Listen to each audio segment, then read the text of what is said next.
A historic deal has been passed that will see 30% of all land and sea protected by 2030, reversing decades of environmental destruction. The proposal was adopted in a marathon UN biodiversity summit in Montreal, despite objections from Congo.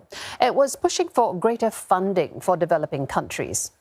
A COP15 president, China declared the adoption of the deal as more than 190 other states have rallied behind it after 4 years of tough negotiations. The deal will map out action for the next 10 years to reverse destruction that scientists say threatens 1 million species. It will secure 30% of the planet as a protected zone by 2030 and raise $30 billion in yearly conservation aid for the developing world. The deal will also safeguard the rights of indigenous people. That is a key demand of campaigners. Environmentalists have compared the accord to the landmark Paris Agreement to limit global warming to 1.5 degrees Celsius. But others have also warned that the new deal passed at the COP15 summit does not go far enough to protect the Earth's biodiversity, citing loopholes as well as weak language and timelines. For more on the Kunming-Montreal agreement and how it will impact the region, we're joined by Dr. Shawn Lum, Senior Lecturer at NTU's Asian School of the Environment and President of the Nature Society, Singapore. Dr. Lum, we just heard that comparison with the 1.5 degrees Celsius thing that reached at the Paris climate deal. Now, we have seen what has happened to that. So given what we've seen that happens to deals on climate and biodiversity, what are your thoughts on this deal? Hi, Wei Su. Thanks for having me and for covering this story.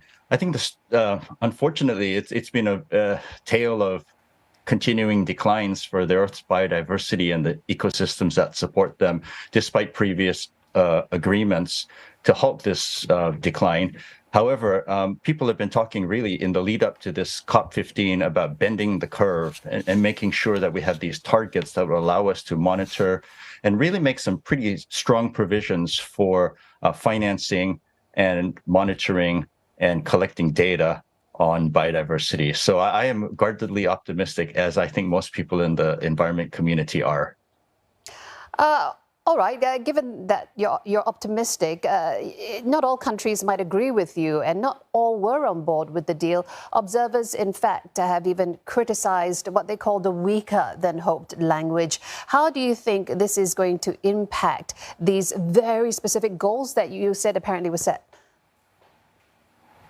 Yeah, no, thank you, Jill. If you think back last month to the climate meetings in Egypt, there was this huge debate over compensation, what they called loss and damage to countries that have suffered from climate change and who haven't really caused it. And I think the same thing we're seeing with the biodiversity, which is, these are very important systems that need to be protected and restored.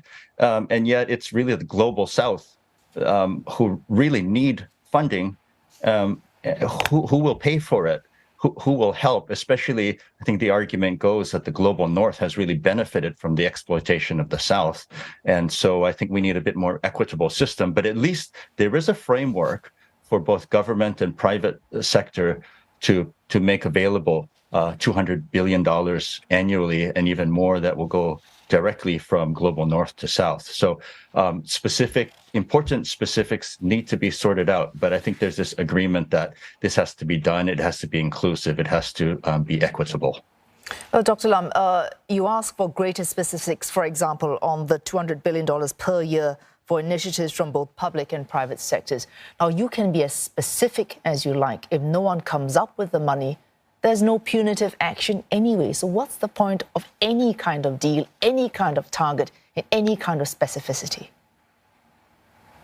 I think one thing, Wei Su, that might be different from years past is I think the moment we see the private sector come on board, in for example, the finance sector, who are really searching for transparency and really want to know the environmental and biodiversity, ecological footprint of their activities, I think we will see a positive kind of tipping point where rather than just, masking this in very sort of fine language, but without any teeth, I think the moment the financial markets, and they are waking up to this, and I think it's going to be a big part of their business model going forward, I think we will see a sea change in the way people view financing, I think we'll take it seriously, and I think governments will have to follow.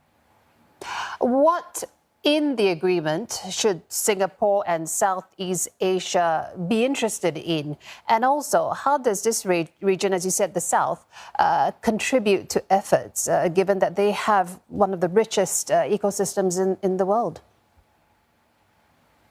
Thank you, Jill. You know, Singapore, I mean, rightly so, very proud of the Singapore Biodiversity Index, the urban biodiversity, city and nature.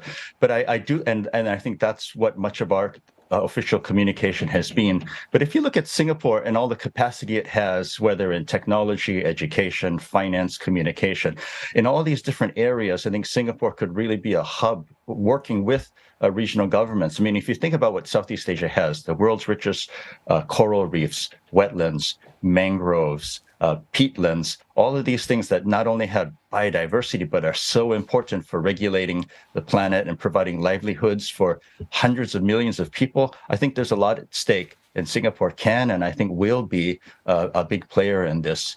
I think we'll need to see a lot more regional cooperation. You know, think of the food security issues, the climate, the water, all of these things that are provided basically free by these ecosystems. And I think there's a lot to do.